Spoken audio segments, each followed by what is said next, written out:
My sister, who manages a luxury resort in Bali, called and asked, "Where's your husband?"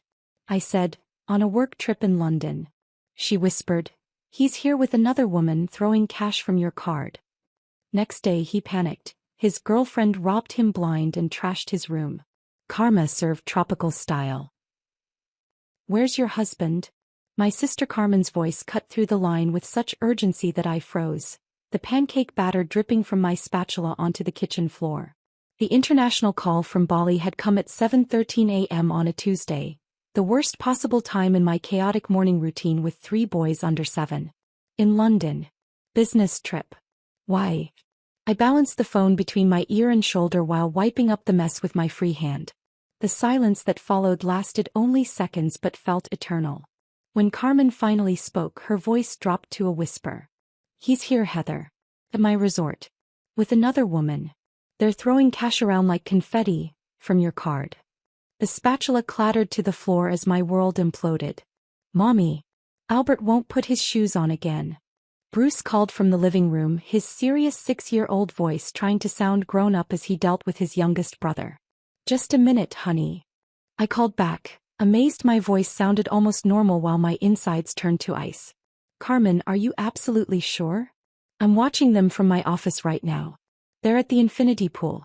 He's ordering $300 champagne at 10 p.m. local time while this blonde feeds him strawberries. I recognized him immediately from your Christmas photos." I stepped into the pantry, quietly pulling the door nearly closed. Through the crack, I could see Alan at the kitchen table, his SpongeBob cereal now mostly on the floor as he concentrated on coloring instead of eating. Bruce was kneeling to help Albert with his shoes, the 2 dark-haired boys huddled together on the rug. My children. My beautiful boys who needed stability. School supplies. Speech therapy for Albert. Special reading tutoring for Bruce that insurance wouldn't cover. All while their father was apparently living it up in Bali with another woman. "Send me a picture," I whispered, then added, "Please tell me you're mistaken." Checking into the Emperor Suite under Mr. and Mrs. Tyler Bennett. "Using your joint platinum Amex. I'll send photos now." My phone pinged seconds later. I stared at the image. Tyler lounging shirtless by a pool, his arm draped around a woman with long blonde hair who definitely wasn't me. His wedding ring nowhere to be seen. The second photo showed him clearly signing a spa receipt with a flourish, the woman kissing his neck as he grinned. "He told me he was finalizing that distribution deal in London," I said, my voice hollow. "Said he'd be unreachable most of the time because of meetings. The only meetings he's having are with the spa masseuse and this woman. They've booked couples treatments every day." I leaned against the pantry shelves, knocking over a box of Bruce's favorite dinosaur-shaped mac and cheese. The little cardboard rectangles scattered across the floor, much like my marriage was scattering before my eyes. "Mommy? Are you hiding?" Alan's curious face appeared at the pantry door, milk dribbling down his chin. His hazel eyes, just like Tyler's, widened when he saw my face. "Are you sad?" I wiped my cheeks quickly. "No, honey. Just a little work problem. Go finish your breakfast, okay? We need to leave for school soon." As Alan trudged back to the table, I pulled up our joint banking app. There they were, charges from the Midnight Orchid Resort and Spa in Bali. $4,700 in the last 3 days alone. The same days I'd been measuring out the last of the laundry detergent to make it stretch until payday, calculating if I could postpone buying new shoes for Alan whose toes were pressing against the front of his sneakers. "The woman?" I asked Carmen, stepping deeper into the pantry. "Who is she?" "Resort staff say she's been here before. Goes by Caroline. Some of the employees think she targets wealthy guests. But Tyler's throwing money around like he's some big shot. Money we didn't even have." My small graphic design business was supporting our family while Tyler's consulting work had mysteriously stopped bringing in regular income 6 months ago. "Temporary market downturn," he'd explained. "Just need to weather it." The memories flooded back in waves. Tyler missing Bruce's school play for a client dinner. The unexplained hotel charge in Denver when he was supposedly in Phoenix. The late-night texts he'd shield from my view. The sudden password changes on his personal email. The growing distance when I tried to discuss our finances. My mind raced through 6 years of marriage, reclassifying what I dismissed as minor quirks into what they truly were, warning signs. "Mommy." We're gonna be late. Bruce called, his backpack already on, responsible beyond his years. Carmen, I said, my businesswoman brain taking over where my wife heart was failing, I need to get the boys to school. Then we'll talk strategy. Strategy? Carmen sounded surprised. Yes. I need to know exactly how long they've been there, what they've spent, and everything they've said to staff. My voice turned to steel as shock crystallized into resolve. I have principles, Carmen. I believe in forgiveness, but betrayal is where I draw the line. After hanging up, I mechanically packed lunches, checked backpacks, and loaded my sons into our aging SUV. My mind was splitting in two. One half planning the logistics of an emergency trip to Bali, the other replaying every lie Tyler had told me. London is so boring right now, honey. Nothing but rain and meetings. His voice from yesterday's call echoed in my head as I navigated morning traffic. After dropping the boys at school, I called my neighbor Melissa, whose kindness had been my sanity anchor through years of Tyler's business trips. Emergency situation. I need to fly out immediately. Could you possibly... Say no more, Melissa interrupted. The boys can stay with me. For as long as you need. I sat in the school parking lot, making rapid-fire arrangements, booking the earliest flight to Bali, transferring funds to a separate account, calling clients to postpone projects. When I picked the boys up that afternoon, I knelt down to their level in our living room. Mommy needs to take a special business trip, I explained, my voice wavering slightly despite my best efforts. Like Daddy's trips? Alan asked innocently. I swallowed hard. No, sweetheart. Not like Daddy's trips at all. When will you be back? Bruce asked, his serious eyes searching mine. Very soon. Aunt Melissa will stay with you and we'll video chat every day. Albert, my baby at 4 years old, wrapped his arms around my neck. Bring present, he asked hopefully. I hugged him fiercely, breathing in his little boy scent of peanut butter and strawberry shampoo. Yes, I'll bring you presents. But more importantly, I'm going to fix something that's broken. As I packed a small suitcase that night, my phone buzzed with another message from Carmen. A copy of the room service bill showing 2 filet mignons, a $400 bottle of champagne and chocolate-covered strawberries. For my London business meals, honey, Tyler had told me when I questioned similar charges months ago. You know how clients expect to be wined and dined. I closed my suitcase with a decisive snap, just as another text from Carmen came through. He doesn't know I manage this place. Perfect time for Karma to teach him a tropical lesson. How soon can you get here? Morning came too quickly after a sleepless night. My suitcase stood by the door, a silent sentinel marking the boundary between my old life and whatever lay ahead. The Uber would arrive in 20 minutes to take me to the airport. I checked my passport for the 3rd time, my fingers trembling slightly as I tucked it back into my purse. Boys. Breakfast time. I called, trying to infuse my voice with a normalcy I didn't feel. 3 pairs of feet thundered down the stairs. Bruce led the pack, already dressed in his school uniform, his shoelaces neatly tied. Alan followed, shirt buttoned incorrectly and hair uncombed. Albert trailed behind, clutching his favorite stuffed dinosaur, his eyes still puffy with sleep. Pancakes for our special morning, I announced, setting plates on the table. Aunt Melissa will be here soon, and she has all the instructions for your routines. Bruce climbed onto his chair, watching me with eyes too perceptive for a 6-year-old. How long will you be gone, Mom? Just a few days, honey. I'll be back before you know it. Is Dad coming home while you're gone? Alan asked, drowning his pancakes in syrup. The question pierced me like a physical pain. No, sweetie. Dad's still on his business trip, remember? He's always on trips, Bruce muttered, cutting his pancake with surgical precision. The doorbell rang, Melissa arriving with her warm smile and endless patience. While she chatted with the boys about their plans for a movie night, I slipped upstairs to each of their bedrooms, leaving handwritten notes under their pillows. Simple messages they could understand, even Albert, who was just learning to recognize words. Mommy loves you. Be good for Aunt Melissa. See you very soon. The goodbye was harder than I'd imagined. Albert clung to my leg, his little face crumpling. No go, Mommy, he whimpered, tears spilling down his cheeks. I knelt down, gathering him into my arms. Just for a few sleeps, baby. Then Mommy will be right back. Alan gave me a sticky syrup kiss and immediately became distracted by Melissa's promise of a playground visit. Bruce stood straight backed by the door, his expression solemn. "I'll take care of them, Mom," he said quietly as I hugged him goodbye. "I'll be the man of the house." His words shattered something deep inside me. At 6 years old, my son was already trying to fill the void his father had left. Tyler's physical and emotional absences had trained our firstborn to assume responsibilities no child should bear. "Just be Bruce," I whispered, kissing his forehead. "That's all I want you to be." In the Uber, I finally allowed the tears to flow. By the time I reached the airport, I had compartmentalized my emotions, a skill honed through years of juggling motherhood, business ownership, and an increasingly distant marriage. The international terminal buzzed with activity as I checked in for my flight, Chicago to Los Angeles, then the long haul to Denpasar, Bali. 20 hours in transit with nothing but my thoughts and the occasional update from Carmen. As I settled into my window seat for the first leg, my phone pinged with a new message from her. "They're booking a sunset cruise for tomorrow. $900 for the romantic package.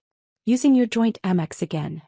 I closed my eyes, leaning my head against the cool window as the plane taxied toward the runway. The flight attendant's safety demonstration faded into background noise as memories flooded my consciousness. Tyler holding my hand through 19 hours of labor with Bruce, his face pale but determined as he coached me through each contraction. "You're the strongest woman I know," he had whispered as they placed our firstborn in my arms. The pride in his eyes when Alan arrived 18 months later, a quick and easy birth that had us joking about possibly having a dozen more. "Our perfect little family is growing," he had said, cradling Alan while Bruce peered curiously at his new brother. Albert's difficult birth, the emergency C-section, the terrifying hours of uncertainty. Tyler had been there through it all, sleeping in the uncomfortable hospital chair, bringing me ice chips and gentle encouragement. When had it changed? The shift had been so gradual I'd barely noticed it happening. Tyler's networking events growing more frequent. His excitement about family time diminishing as his ambitions seemingly grew. The subtle distance that appeared when I'd mention household expenses or the children's needs. The Los Angeles connection passed in a blur. Seated on the Trans-Pacific flight, I scrolled through Carmen's updates, each one driving the knife deeper. A photo of Tyler and Caroline at the resort's exclusive adults-only pool cabana. "She ordered a $200 massage for him poolside," Carmen wrote. Another image, the couple entering the resort's high-end jewelry boutique. "He bought her sapphire earrings. $1,750. My mind flashed to last month when Bruce needed new glasses. "Can it wait until next quarter?" Tyler had asked. "Cash is a bit tight right now." The same week, apparently, he'd purchased a new set of golf clubs I'd discovered on our credit card statement. "Client relationship building," he'd explained. Hour 13 of my journey, somewhere over the Pacific, another message arrived that broke me. A photo of Tyler and Caroline splashing in the resort's family lagoon pool, the one with the small water slide and shallow waiting area specifically designed for children. "They're playing like kids," Carmen wrote. "He's giving her piggyback rides in the water." 3 summers of Tyler claiming he was too swamped with work for our family beach vacation plans crashed through my mind. 3 summers of me taking the boys to the public pool alone, explaining that Daddy has to work hard to take care of us. The flight attendant touched my shoulder gently. "Are you all right, ma'am? Can I get you some water?" I hadn't realized I was crying until she offered me a tissue. As we began our descent into Bali, I pulled out my wallet and removed a small photo I kept inside. The boys building a sandcastle last summer at Lake Michigan, Bruce methodically packing sand into a bucket, Alan decorating with shells, Albert gleefully stomping through the moat. I had taken the picture myself. Tyler had been absent as usual. This photo would be my touchstone. What I was fighting for wasn't my marriage anymore. It was the stability and integrity of my children's world. They deserved a mother who stood up for herself, who showed them that love shouldn't mean tolerating betrayal. The business part of my brain had been working throughout the long flight. I had drafted emails to my attorney, documented every charge Tyler had made at the resort, and created a preliminary financial separation plan. The mother in me had wrestled with harder questions. How would I explain this to the boys? How could I protect their relationship with their father while being honest about why our family was changing? The plane touched down with a gentle bump. Outside the window, Palm trees swayed against a perfect blue sky, paradise to most travelers. For me, it was the battleground where I would confront the ruins of my marriage. As passengers around me eagerly gathered their belongings, I remained seated, clutching the family photo. The humid air hit me like a wall when I finally stepped off the plane and walked across the tarmac toward the terminal. The sweet scent of frangipani mixed with jet fuel couldn't mask the bitterness in my heart. Carmen would be waiting beyond customs. Then we would begin what I'd started thinking of as Operation Truth and Consequences. Tyler had no idea I was coming. No idea his paradise was about to become something else entirely. Carmen was waiting exactly where she promised, just beyond the customs area, holding a discreet sign with graphic design consultant instead of my name. Her professional resort manager facade cracked the moment our eyes met, and she rushed forward to enfold me in a fierce hug. "You look exhausted," she whispered, pulling back to study my face. Her fingers gently traced the lines around my eyes that hadn't been there during her Christmas visit 6 months ago. 20 hours on a plane will do that. I attempted a smile that felt foreign on my face. "It's not just the flight." Carmen took my carry-on bag. "It's everything else you've been carrying." We slipped out through the staff exit where a resort vehicle waited. As we drove along Bali's winding coastal roads, Carmen briefed me on what she'd learned. Caroline Westbrook. That's the name she's using this time. Security recognized her from last season when she left with a tech executive's Rolex and credit card information. "And no one stopped her?" I asked, watching palm trees blur past the window. "Resort policy. We document, we report to authorities, but we don't confront unless there's immediate danger. These people are professionals, Heather. They know exactly what they're doing." The Midnight Orchid Resort materialized like a dream through the tropical foliage, a sprawling complex of luxury villas and pavilions cascading down a lush hillside to a private beach. Under different circumstances, it would have taken my breath away. Carmen bypassed the grand entrance, driving instead to a discreet service area. "I've arranged a villa in the staff section. It's smaller but completely private. Tyler never comes to this part of the resort." The modest villa was cool and welcoming after the journey. While I showered away 20 hours of travel, Carmen ordered a light meal and prepared what she called my war room briefing. "Are you sure you want to see everything?" she asked as I emerged in fresh clothes, my hair still damp. "Some of it is difficult. I need to know what I'm dealing with," I answered, accepting the cup of ginger tea she offered. "No more illusions." Carmen's tablet displayed a resort map with a blinking dot. "They're at the bamboo bar right now. I've given select staff instructions to document their activities discreetly." She swiped to a collection of photos. Tyler and Caroline dining at the resort's signature restaurant, lounging by various pools, entering spa facilities. In each image, Tyler looked relaxed and happy in a way I hadn't seen in years.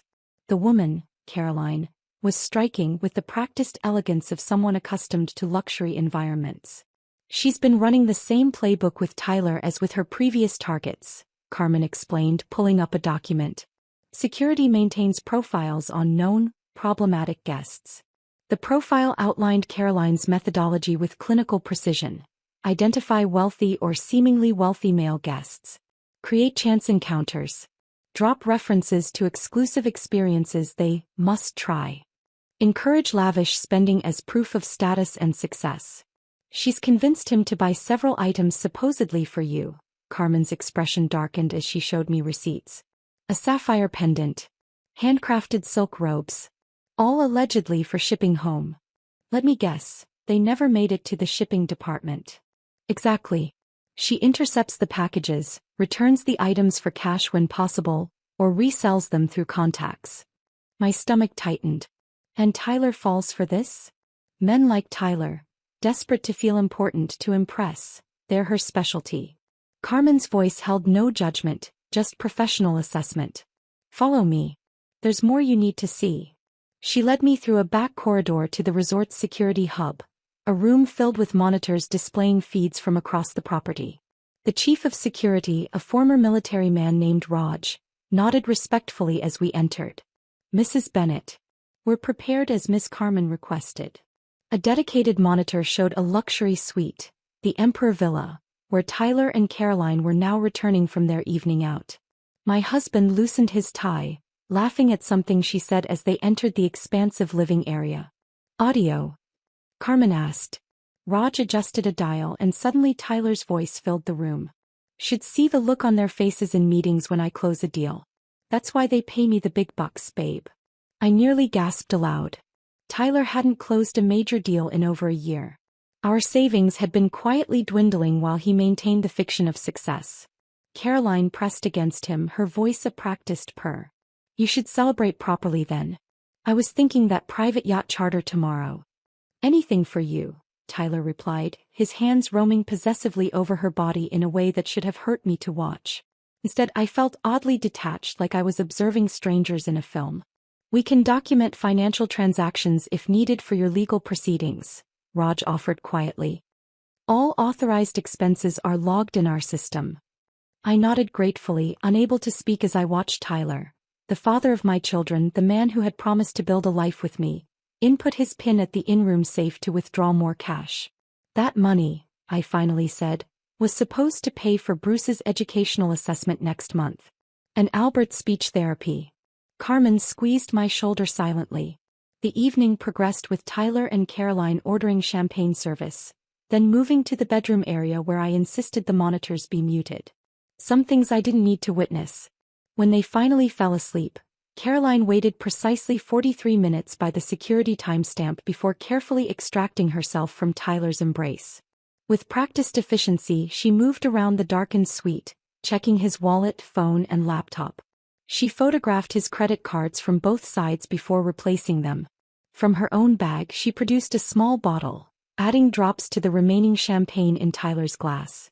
Mild sedative, Raj explained. Enough to ensure deeper sleep but not dangerous. For the next hour, we watched her systematic execution of what was clearly a well-rehearsed plan. She made calls in whispered Mandarin from the bathroom, packed her designer luggage, transferred items from Tyler's suitcase to hers, including his expensive watch and cufflinks. Most surprisingly, she removed a family photograph from the bottom of Tyler's suitcase, one I recognized from our living room. Without hesitation, she tore it in half, scattering the pieces on the floor with deliberate carelessness. Creating evidence of a lover's quarrel, Carmen explained. Standard misdirection. By 3 a.m., Caroline had ransacked the room with strategic precision, enough disorder to suggest a heated argument and hasty departure, but nothing so extreme as to immediately suggest theft. She used Tyler's own credit card to order a resort car, signed his name to the bill with a flourish, and vanished into the Balinese night with over $8,000 in cash and valuables. Throughout it all, Tyler slept on, oblivious to both the betrayal and the silent witnesses to his humiliation. Karma, Carmen said softly as we returned to my villa just before dawn, doesn't always need our help to find its target. I sat on the small porch, watching the first hints of sunrise touch the horizon. The weight that had crushed my chest since Carmen's first call had shifted somehow. Not lightened, perhaps even heavier, but differently shaped. What happens now? Carmen asked, joining me with fresh coffee.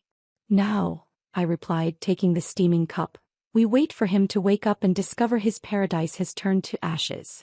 The call came at precisely 10:17 a.m. I had been dozing on the villa's small porch, jet lag finally claiming victory after the emotional surveillance marathon. Carmen had gone to handle her regular management duties, promising to return with lunch and updates. My phone's vibration jolted me awake. Tyler's name and photo filled the screen. The happy family portrait from last Christmas where he stood behind me with his arms around my waist. The boys arranged perfectly in front of us. The portrait of domestic bliss we'd never quite been. I let it ring 3 times while steadying my breathing, then answered with practiced normalcy. Hey, how's London? A beat of silence, then Tyler's voice came through, tight with stress. Heather, thank God. I've been robbed. I remained silent, allowing the moment to stretch uncomfortably. Did you hear me? All my cash, my watch, the laptop, everything's gone. In the background, a melodic announcement played over a PA system. Attention valued guests, our sunrise yoga session will begin in 15 minutes at the Lotus Pavilion. The exact same announcement I could hear faintly drifting through the window from the main resort grounds. That sounds terrible, I finally said, keeping my voice even. What happened? I met with some potential investors last night. Had a couple of drinks. Woke up this morning to find my hotel room trashed and everything valuable gone. The lies flowed so effortlessly from him that I momentarily questioned whether I'd imagined the security footage from last night. Had 6 years of marriage conditioned me to doubt my own reality in favor of his? Including your wedding ring? I asked quietly. What? No, he fumbled. I took it off before showering. It's still here. Another lie. He hadn't worn his wedding ring in Bali at all, according to Carmen's photos. The important thing, he continued, his voice shifting into the cajoling tone I recognized from countless previous financial emergencies, is that I need to handle this quickly. The hotel is demanding payment for damages and I need to book a new flight home. How much? I asked, a strange calm settling over me. 5,000 should cover everything. I know it's a lot, but this deal I'm working on will more than make up for it next month. Just like the last deal. And the one before that. The fictional windfalls that never quite materialized. I'll see what I can do, I said non-committally. How soon do you need it? Immediately, Heather. They're threatening to call the police. My phone pinged with an incoming message from Carmen. He's at the front desk right now trying to talk his way out of the charges. Management is insisting on payment for damages and missing items. Let me check our accounts, I told Tyler. I'll call you back soon. After hanging up, I moved into action mode. First, a call to Melissa to check on the boys. They're doing great, she assured me. Bruce finished his reading assignment without prompting, and I'm taking Alan to his allergy appointment at 3. And Albert's nap? He gets cranky if he misses it. Down for the count as we speak, with Mr. Dino tucked in beside him. Melissa paused. Are you okay, Heather? You sound different. I'm finally seeing things clearly, I replied. Thank you for being there for my boys. Next, I called Mark Levinson, my business attorney who had helped me establish my graphic design company years ago. His secretary put me through immediately. This is unexpected, he said by way of greeting. Trouble in paradise? If he only knew. I need to secure my assets. Today. Right now. I outlined the situation in business-like terms. Fraudulent credit card charges, suspected financial infidelity, evidence of sustained deception. Heather, Mark's voice grew serious, I've wondered when this call might come. The cash flow questions you've had over the past year, they worried me. Had everyone seen what I'd been blind to? Can you protect the boys' accounts? Their college funds? The health insurance? My voice caught slightly, maternal instinct overriding everything else. I'll file emergency documentation this morning. We established your business as a separate entity, which was smart. He can't touch your professional accounts. Mark paused. Heather, the joint accounts. Freeze everything except the household account. Leave enough for groceries for the boys. Nothing else. While Mark worked his legal magic remotely, I opened my laptop to handle another crucial task, canceling our joint credit cards. I created a new card in my name only, expedited to Melissa's address. The customer service representative was sympathetically efficient once I mentioned potential fraud. My phone buzzed again. Tyler. Heather. Did you wire the money? They're getting impatient here.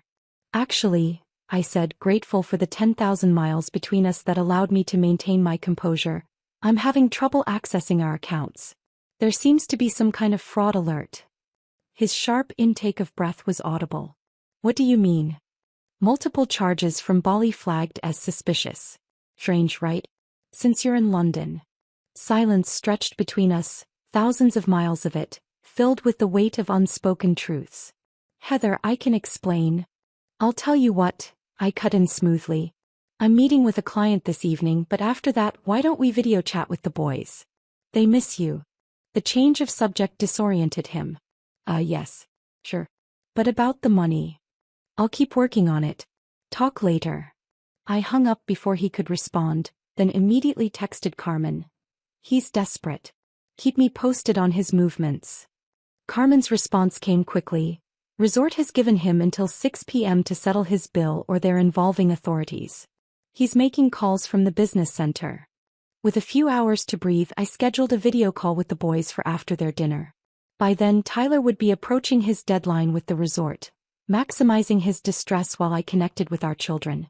When the call connected that evening, 3 eager faces crowded the screen, their overlapping voices creating a symphony I hadn't realized how desperately I needed to hear.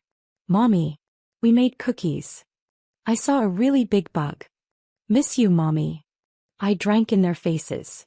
Albert with chocolate smeared across his cheek, Alan bouncing with barely contained energy, Bruce more reserved but eyes bright with excitement. I miss you all so much, I said truthfully. Are you being good for Aunt Melissa? Bruce is being a bossy pants, Alan reported solemnly. I am not. I'm helping. Bruce protested. You're both doing great, I assured them. Bruce, how was reading practice today? While Bruce detailed his progress with sounding out difficult words, I noticed him reaching for something off-screen. I made this for you, Mom, he said, holding up a crayon drawing to the camera. It showed 4 stick figures, clearly labeled Mom, Bruce, Alan, and Albert, standing before a house with a bright yellow sun overhead. No 5th figure. No father. It's our family, Bruce explained unnecessarily. Where's Daddy? I asked gently, though I already knew the answer. Bruce shrugged, his small face serious. He's not here. He's always working. I bit my lip hard to keep tears at bay. It's beautiful, honey. I'll put it on the refrigerator when I get home. After saying goodnight to each boy individually with promises of return and small gifts, I ended the call and finally allowed myself to cry, not for the marriage I was losing, but for the father my children had never fully had.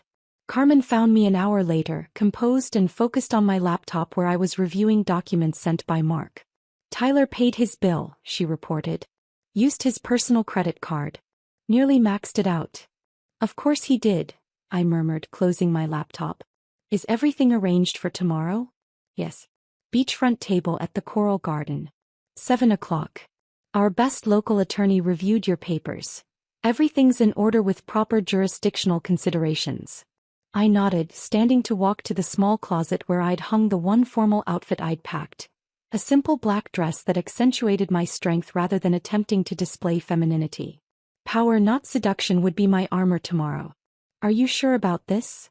Carmen asked, watching me hold the dress against myself. Confronting him alone? I'm not confronting him, I corrected her, my voice steady. I'm claiming my freedom. And my children's future. Carmen stepped forward, wrapping me in a tight hug. You know, you've basically been a single mother already. The only difference now is you won't have to carry his dead weight too. I nodded against her shoulder, drawing strength from her certainty. Tomorrow would be the last supper of my marriage. A meal purchased with my husband's nearly maxed out credit card, served with a side of legal documentation, and garnished with the truth he never expected me to discover.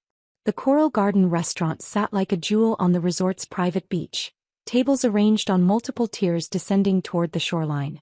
Torches illuminated the sand where children chased waves in the last light of day while their parents dined under the stars.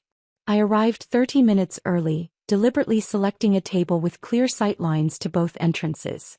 The hostess, briefed by Carmen, led me to a secluded corner with ocean views, private enough for the conversation to come, yet public enough to ensure civility. Would you like something while you wait? She asked, leaving me with a leather-bound menu. Just water, thank you. As twilight deepened, I watched a father build a sandcastle with his young daughter near the water's edge. They worked with focused determination, the man patiently showing her how to pack wet sand into turrets. The scene transported me back to Alan's 5th birthday, the party I'd planned for months at the local park with a pirate treasure hunt and homemade cake. Tyler had called 2 hours before it started. Emergency client situation, he'd explained breathlessly. The Miller account is falling apart. I have to go in.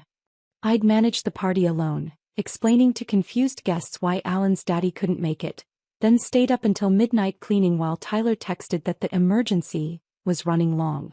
Now I wondered which woman had been the true emergency that day, Caroline or another like her in a different city. The divorce papers rested in my handbag alongside printouts of the security photos and 3 precious drawings I'd brought from home, packed carefully in my luggage. A physical reminder of what truly mattered. The family Tyler had abandoned long before this Bali fiasco. At exactly 7 o'clock, Tyler appeared at the restaurant entrance. Even from a distance I could see the strain in his posture. The rumpled clothes, the nervous glances, the hand repeatedly checking his empty pocket where his wallet should have been. The maitre d' directed him toward my table and I straightened my spine, engaging the power I'd found in this strange, terrible journey. Heather. Relief washed over his face as he approached. Thank God. This trip has been a complete disaster. He leaned down as if to kiss me. I turned my cheek slightly, offering the barest minimum of contact. He dropped awkwardly into the chair across from me, immediately launching into his prepared narrative. The London meetings were going great. The distribution deal was practically signed, when my hotel room was broken into. Everything gone. Passport, wallet, laptop with all the contract details. He ran his hand through uncombed hair. I've been dealing with the British police all day. I sipped my water, letting the lies pile up between us. Lies told with such conviction that for a fleeting moment, I could almost see the London hotel room he'd never visited, the police report he'd never filed. They're making me pay for damages to the room if you can believe it. He leaned forward, lowering his voice. Were you able to transfer the money? I need to get home. Home, I repeated softly. To the boys. A flicker of confusion crossed his features. Of course. And you. The addition felt like an afterthought. How are they? The boys. I asked, watching his expression carefully. They're good, I'm sure. With your mom, right? Melissa, actually. Our neighbor. The fact that he couldn't remember who was caring for his children spoke volumes. The server approached and Tyler ordered the most expensive steak on the menu along with a bottle of wine. I requested a simple pasta dish. Let him enjoy his last extravagance on our rapidly depleting credit. So the money? He pressed after the server departed. I reached for my handbag, removing a manila envelope. Tyler's eyes lit up with visible relief, until I extracted not a bank transfer confirmation but a glossy 8x10 photograph of him and Caroline entering the Emperor Suite. This isn't London, I said quietly, placing the photo on the table between us. His face drained of color. I can explain. This isn't a business trip. A second photo joined the first, Tyler and Caroline at the infinity pool. This isn't a robbery. A third photo, Caroline methodically packing Tyler's valuables into her suitcase while he slept. She set me up, he stammered, eyes darting around as if seeking escape routes. I met her at the bar. She must have drugged me. In our house, I said in the same gentle tone I used when explaining important lessons to our sons, we have rules about telling the truth. Do you remember what I always tell Bruce when he's afraid he'll get in trouble? Tyler stared at me, speechless. I tell him that in our family we forgive accidents. Albert spills his juice almost every morning and we clean it up together. Alan broke my favorite vase playing superhero and I hugged him while he cried about it. I folded my hands on the table. But lying is never allowed, Tyler. Never. Our food arrived in the silence that followed. Tyler didn't touch his steak. How much do you need? I finally asked, cutting my pasta into neat, manageable bites. Hope flashed across his face. 5,000 would cover everything. I swear I'll pay it back as soon as we get home and I can access my accounts. I nodded slowly, then reached into my bag again. This time I withdrew a legal-sized envelope and 3 folded papers. I won't give you money, I said, sliding the envelope toward him. But I'll give you these. His confusion turned to shock as he opened the envelope and found divorce papers, already completed with my signature on every marked line. And these, I continued, unfolding the children's artwork one by one, are what your choices have cost you. Bruce's family drawing without a father figure. Alan's world's best mom certificate covered in stickers and glitter. Albert's scribbled heart with Momi written in Carmen's handwriting at his dictation. You can sign now or with a lawyer when you return. Either way, it's happening. Heather, please, it was one mistake. We can work through this. His voice cracked with what sounded like genuine emotion, the first authentic thing I'd heard from him in months. It wasn't one mistake. It was hundreds of choices, Tyler. Every time you lied about where you were. Every time you spent money we needed for our children. Every birthday you missed. Every night I went to bed alone. I took a final bite of pasta, then placed my napkin beside my half-empty plate. I believe in forgiveness, but betrayal is where I draw the line. Tyler's shoulders slumped in defeat as he stared at the children's drawings. With shaking hands he reached for the pen I offered and signed each marked page. What about the boys? he whispered. You're their father. That doesn't change. But trust is earned, Tyler. Just like it's lost. I stood, gathering my belongings. Your flight home is booked for tomorrow morning. The confirmation is in the envelope with the divorce papers. Carmen arranged it. Your sister, he said hollowly. The resort manager. She saw everything. She saw enough. As I walked away, leaving him alone with his cold steak and the evidence of what he'd thrown away, I felt lighter than I had in years. Carmen was waiting for me at the villa, 2 glasses of wine ready on the small porch. It's done, I said, accepting a glass and sinking into a chair.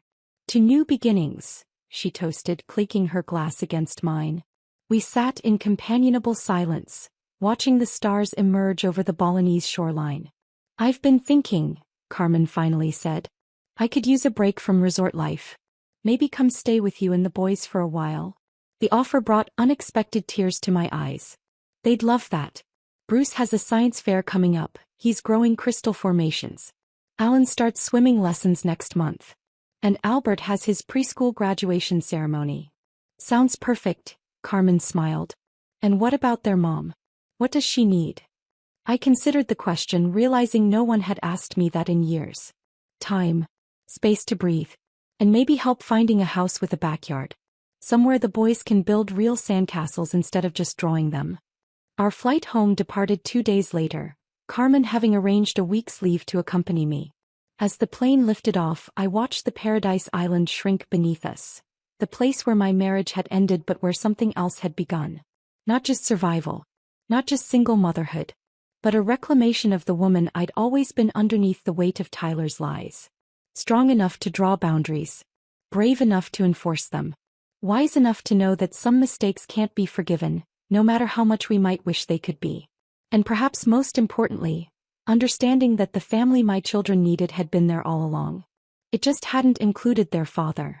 If Heather's journey from betrayal to empowerment touched your heart, make sure you're subscribed so you never miss these stories of strength and new beginnings. It's completely free, and your support helps us share more powerful moments like this final dinner where truth was served. Thank you for being part of our community.